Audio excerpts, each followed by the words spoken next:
stage, cutting flooring. As you can see, I got the beams are all up. And believe it or not, they're actually, I think they're level. I think we pretty well made sure they're level. At least the level that there is. Well, wonders never end, or cease.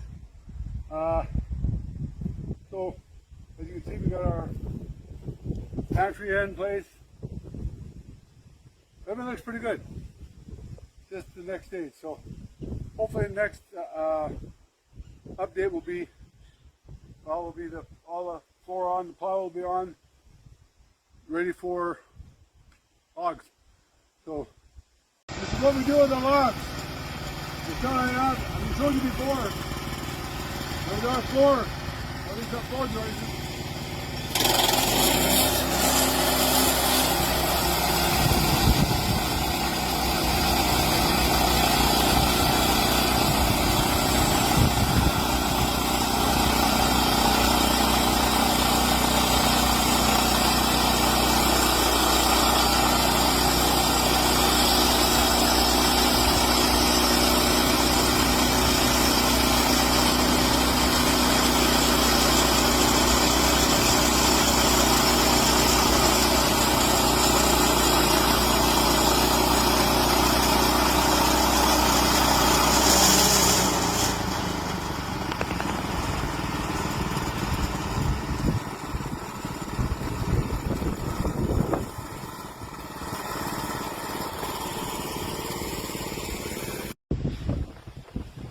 Last screw.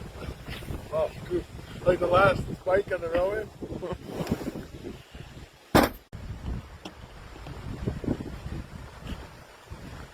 So here I am standing in our living room. Well, at least on the floor.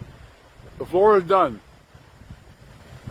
We got some stuff doing the rim board outside. We're going to double up on it because of the logs for a little more support and strength.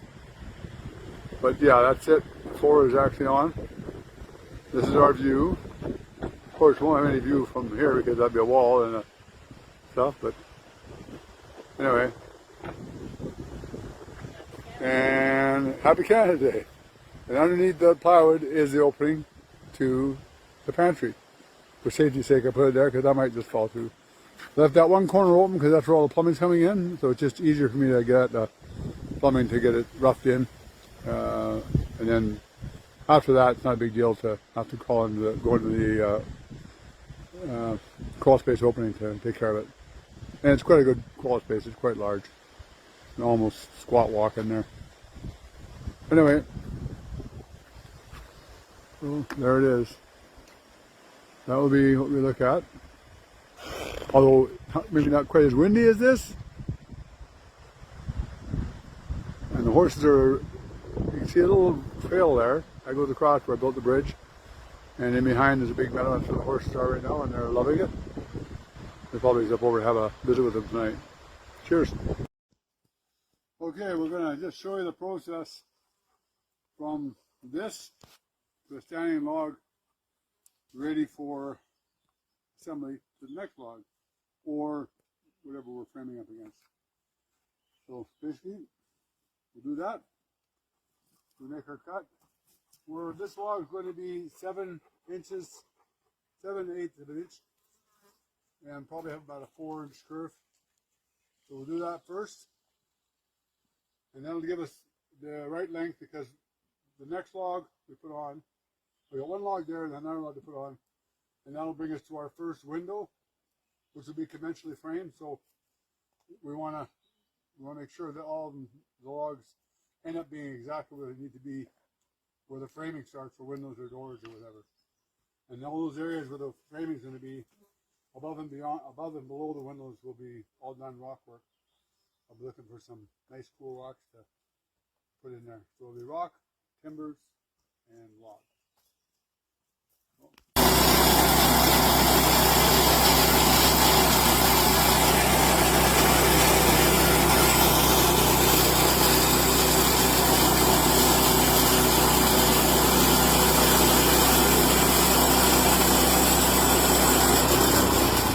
Okay, so now we've curved our one log for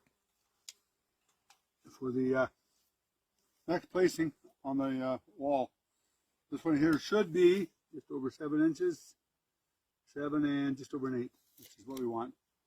So that'll made up properly where the conventional framing will go from there for the window set. Now what I'm going to do is I got to find center. So measure basically, this is 8 3/4, so 4 1/8 is center, which is, using my good eyeball, is about there. And I'm going to do the same here, edge of the width. It's not exactly the same all the time. That's 7 3/4, so go 3 5/8.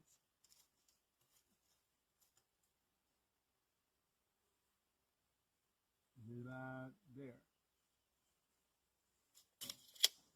Then we're going to chalk line that.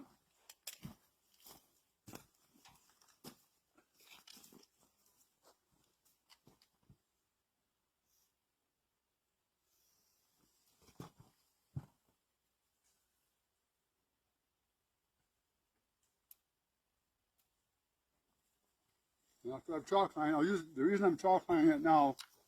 It'll be cut out later on, which you'll see when we get to that point. But for now, this gives me a point of reference for making it square. When I cut off this end here, it needs to be square and flush so it sits perfectly on the floor. Not all cantilevered or whatever.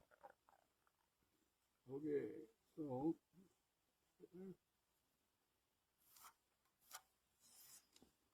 okay, so that's on. Now, the cutoff. Pull up this here, something I designed, and Cole and I kind of both designed it for the end here. Once we have a log where we want it, it's usually easier with someone else holding it, but for the video purpose, I'm going to use one of the dogs to help hold it. Hopefully it'll stay where it's supposed to stay and not pull. But yeah, this is where we're going to square it. So, I'm going to flash her up.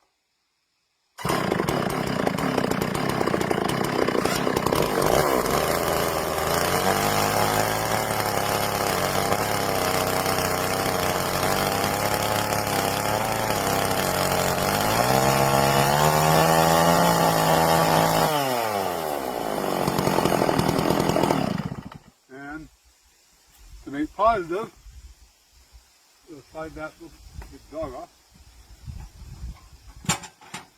We'll slide her back and make sure that it indeed is square. This is the part you didn't want to do because you're always worried it won't be. And come pretty close up.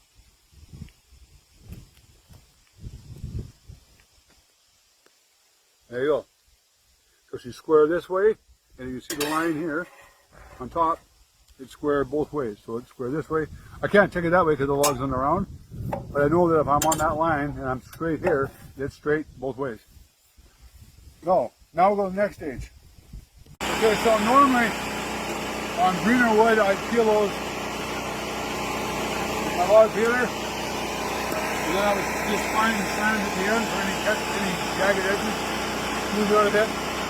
These logs, the bark's off, the logs are still good and sound. Bark's already off, so it's good to sound it now.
Okay, so the log has been prepped to this stage, sanded, and marked for the next stage.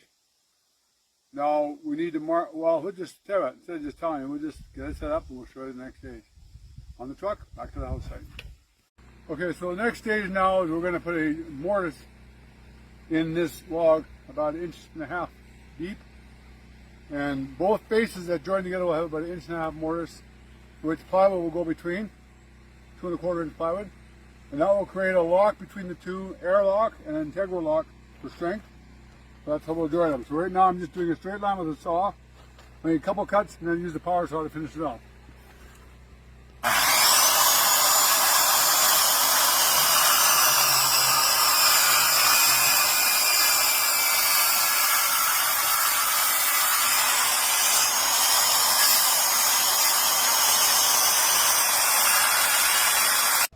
Okay, so we've, you can see these two logs have been joined already.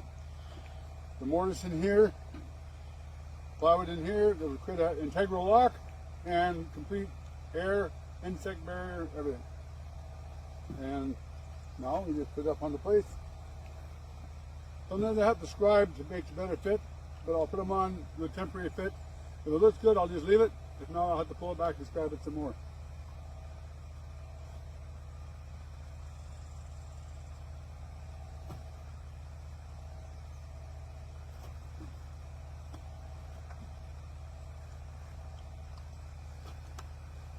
And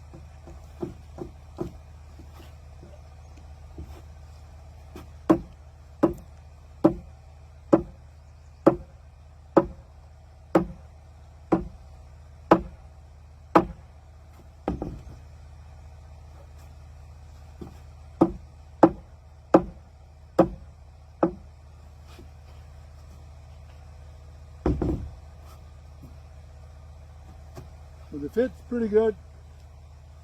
A little bit of markings to do on here to change. Now that's where our stud's going to start. We're over about a 3/16 of an inch, so this means I either make this here 2x6 here at the start of it, that much smaller to allow for the difference, so our windows all stay and doors all in the same placings. So yeah, so now I'm going to go run the pencil down. I don't only do it here because it's pretty good. If there's any flat spots where I've cut with a saw, I'll go along like this and scrap it all down, then sand it down so that everything flows into each other with no curve showing. So, up there. And looks pretty good. A little bit along here.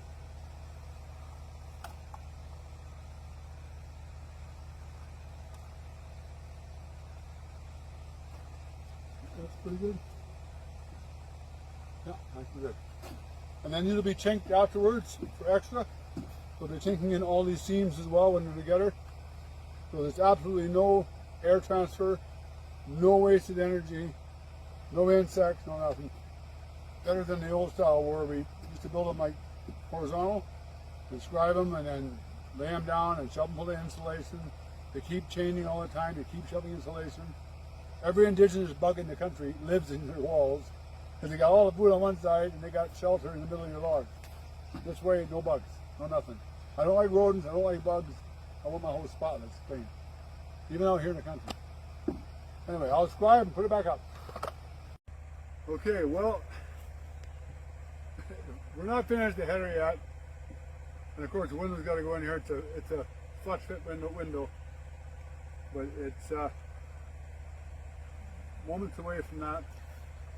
The square, good. We actually have got the start of a wall up on the house. And with any luck and good fortune, we might not have this wall done tomorrow, but because the log work takes a lot of time. But this is the vertical log or stockade style. We did it before many years ago. I like it because it's super strong. The nice thing about it is that because you're on the bias that way, there's basically no shrinkage. Even green logs, these aren't green, these are seasoned, but even green logs will only shrink about a 1/2 inch on the vertical.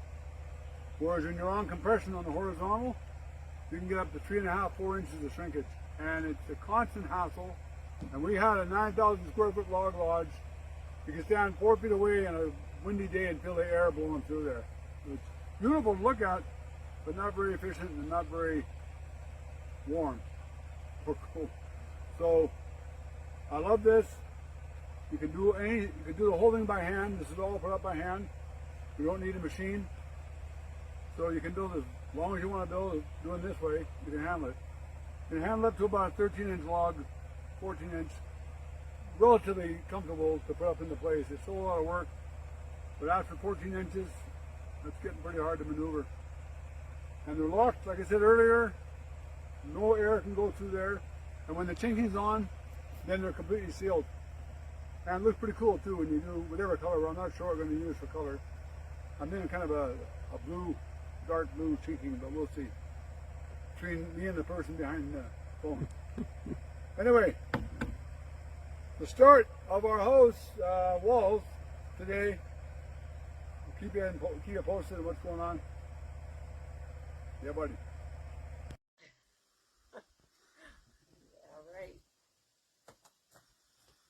Building a house. You're doing fine. Get off that old skin off of it. Doing fine. We're building a house, babe. We're building a house.